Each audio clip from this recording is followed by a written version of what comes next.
Sa detalye ng balita mga kababayan, bagong Pilipinas Job Fair na natanggapan ng Pangulo gaganapin sa Sorsogon ngayong darating na Biyernes. Para sa detalye ng balita, pakinggan po natin. Bicol Network News Report!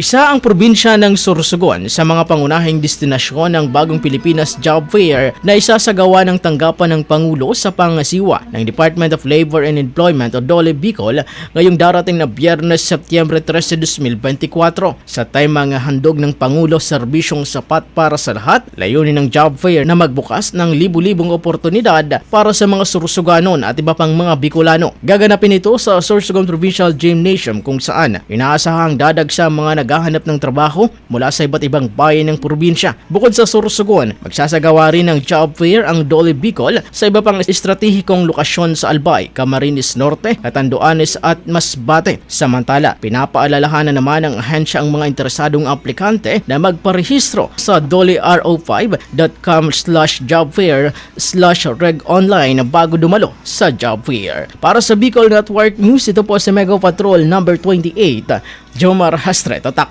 tunay na serbisyo.